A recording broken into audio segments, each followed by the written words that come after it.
Hello? I'm pretty stoked. I just recently quit my job that I was at for 3 years, handed in my 2 weeks notice, and it turns out I have 10 sick days left to take in 2 weeks. I don't want to be a dick. I don't want to hand in my resignation and then start pulling sickies left, right and centre, because that would be rude. However, I handed in my resignation and the next morning I wake up sick. Absolutely sick of going to work.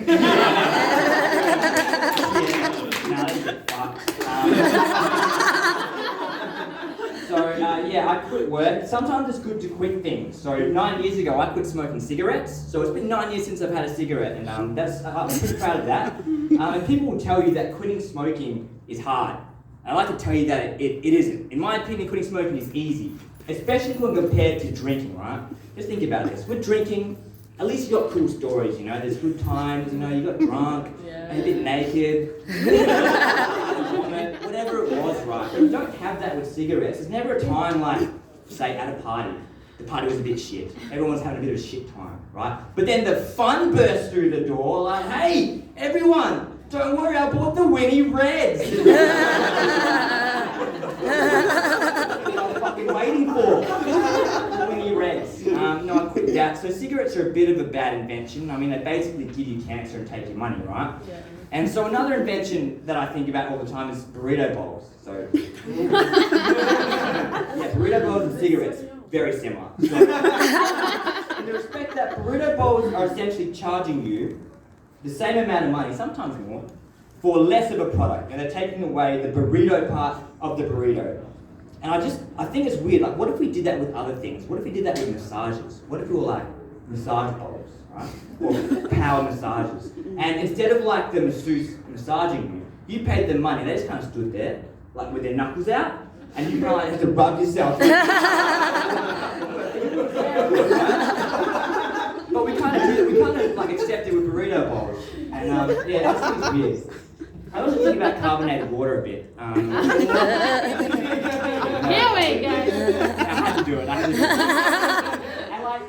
I don't like carbonated water, and if you like carbonated water, that's fine. You're allowed to have shit taste. Doesn't sound fine.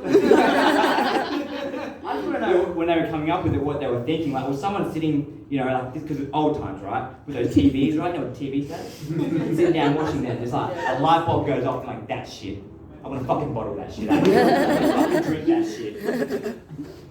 And carbonated water. But I can't mock it because it's pretty successful, right? You got to admit, carbonated water is pretty successful, and I want to be successful. It's not a strange statement. I feel like everyone in this room would want to be successful if given the chance. I think if I'd be like, do you want to be successful? I don't think you'd be like, what? Successful? That sounds like shit. I don't know if you remember this. A while ago, on my Facebook feed, there were these successful people trying to tell you how to be successful, 10 habits I do to be successful and 5 things you can do to be more successful. And I read them, I wanted to be successful. So I read them, and it was always very depressing because it was never what I wanted to read. It never was step 1, wake up hell late.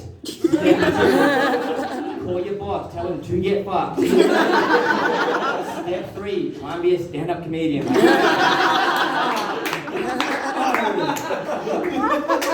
There was always other shit, all that other stuff, but they all kind of said something the same. They were saying that you got to give up, you got to be more useful with your spare time, stop watching Netflix, stop watching YouTube, stop playing video games, man, get it together. So I did that.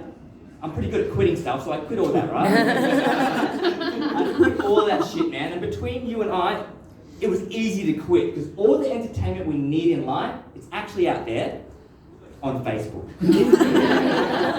And I'm talking about Facebook comments, right? Sometimes, I don't think I even read the post. I think I spend more time just going through comments on I've got what I needed and I go, right? I remember the first time I saw my high school maths teacher had commented something very spicy about the Chinese government, and I was like, oh shit, that's my high school maths teacher, throwing down some heat. And it reminded me of the first time I experienced teachers outside of school.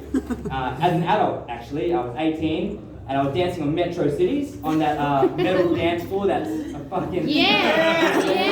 got to be a slippery hazard, right? So I'm having a good time dancing, and I see this other guy. He's just absolutely just like on drugs, 100%, but having a great time, you know.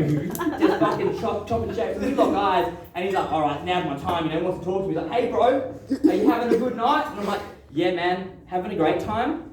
And then I like did a double take, and I was like, Mr. Melville, and he was like, yeah, but you can call me Scotty. And I was like, shit, man, that was not I let my woodwork teacher loves pingers. So I was like,